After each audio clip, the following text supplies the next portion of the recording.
कल मेरे द्वारा आप लोगों से एक प्रश्न पूछा गया था। प्रश्न था कि जो तलाक के मामले आजकल इतने बढ़ रहे हैं, तो वहाँ पर लड़की पक्ष कितना ज़िम्मेदार है या लड़के पक्ष वाले कितने ज़िम्मेदार हैं? काफ़ी लोगों के यहाँ पर कमेंट आए थे। कुछ लोगों का कहना था कि लड़की के परिवार वाले यानी कि मायके वाले ज़िम्मेदार होते हैं। कुछ लोगों का कहना था लड़के के परिवार वाले ज़िम्मेदार होते हैं। काफ़ी विचार मैंने आप लोगों के जाने कि किसके किस तरह से विचार हैं। आपके द्वारा यहाँ पर कमेंट किए गए, आप सभी का धन्यवाद देती हूँ मैं सबसे पहले।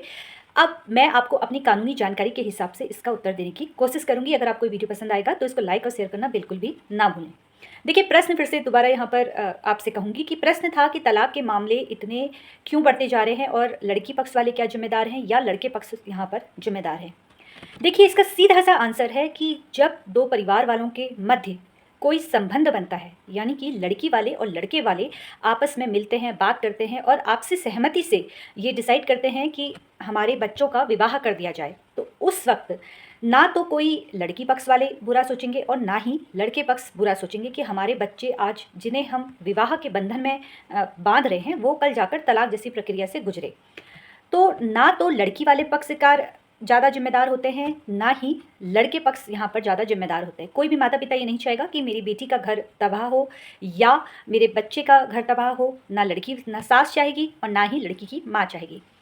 लेकिन जब घर परिवार में छोटी-छोटी बातों में नोक-झोंक होने लगती है और पति-पत्नी की बात अपने कमरे से बाहर आ जाती है, तो वहाँ पर फिर जो रिश्तेदार हैं, मान लेते हैं कि आपके घर में और कोई रिश्तेदार हैं जिनका आना-जाना है, जैसे चाचा-चाची, मामा-मामी या आस-पड़ोस के लोग, वो आपकी माँ को कुछ ना कुछ बोलेंगे, आपकी वाइफ़ को सास के लिए कुछ ना कुछ बोलेंगे।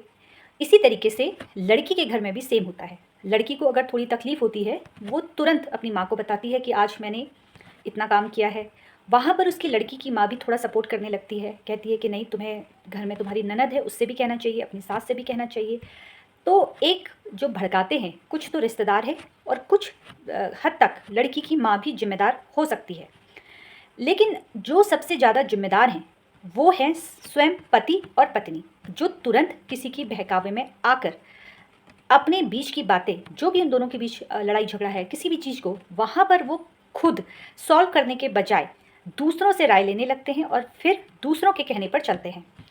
भड़काने के लिए लड़की के माता-पिता भी आ सकते हैं, उनके रिश्तेदार भी आ सकते हैं, इसी तरीके से लड़की के रिश्तेदार आ सकते हैं, लड़की के माता-पिता भी आ सकते हैं। लेकिन जो ज़िम्मेदारी है रिश्ता बचाने की, वो आप दोनों की ही है।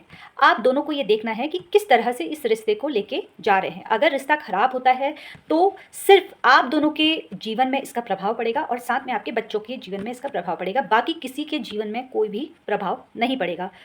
अधिकतर होता ये है कि आस-पड़ोस वाले बहू को भड़काते हैं या पति को कोई और बोलता है कि नहीं, तुम्हारी पत्नी इस तरह से काम नहीं करती है, या सास के द्वारा भी ये कहा जा सकता है कि आज तुम्हारी पत्नी ने ये काम नहीं किया है।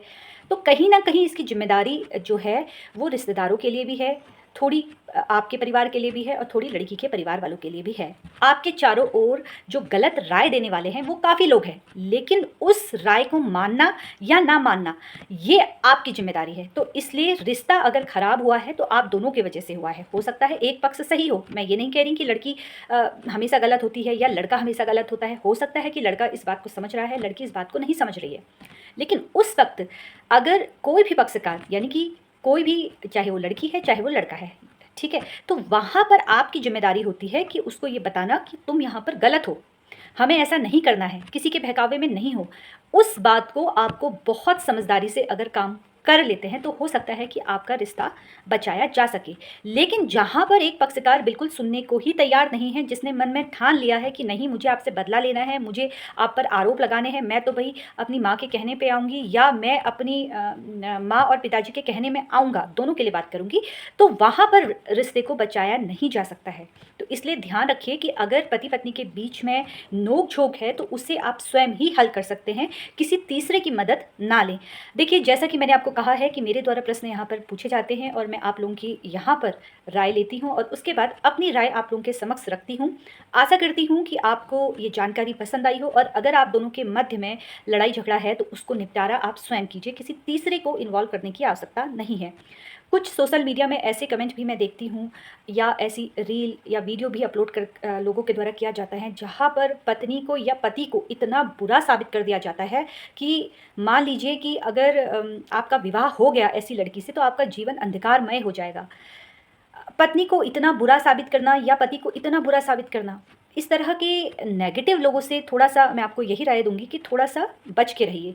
क्योंकि अगर आप पॉज़िटिव चीज़ें देखते हैं, सकारात्मक चीज़ें देखते हैं, तो आपका दिमाग, आपके फ़ैसले हमेशा पॉज़िटिव रहेंगे। लेकिन अगर आप नकारात्मक लोगों को देख रहे हैं, चाहे आप फ़ोटो के माध्यम से देख रहे हैं, चाहे आप किसी को सुन रहे हैं, तो उस वक़्त अगर चीज़ें सही होने वाली भी होंगी, तो वो भी आपकी नकारात्मक सोच से कहीं न कहीं ख़राब होती जाएगी। तो इसलिए हमेशा सकारात्मक रहिए, पॉज़िटिव रहिए, और पॉज़िटिव अगर आप रहेंगे तो हो सकता है आप अपने केस में, जो आपका केस चल रहा है उसमें आप फ़ोकस करें, और हो सकता है न्यायालय आने की ज़रूरत ना पड़े, और हो सकता है कि केस अगर आपका चल रहा है, मध्य में ही आपका समझौता हो जाए। पत्नी को अच्छे से समझाने की कोशिश कीजिए, पति को अच्छे से समझाने की कोशिश कीजिए, और हो सकता है वकील साहब की आपको आवश्यकता ही ना हो। फिलहाल ये मेरा मत था जो मैंने आप लोगों के साथ साझा किया। अगर वीडियो पसंद आया हो तो आप मुझे शेयर कीजिएगा, और अगर वीडियो अच्छा लगा हो तो कमेंट अवश्य कीजिएगा, क्योंकि आपके कमेंट मेरे लिए काफ़ी महत्वपूर्ण है। इसी तरीके से आप लोग मुझसे जुड़ते रहिए। धन्यवाद।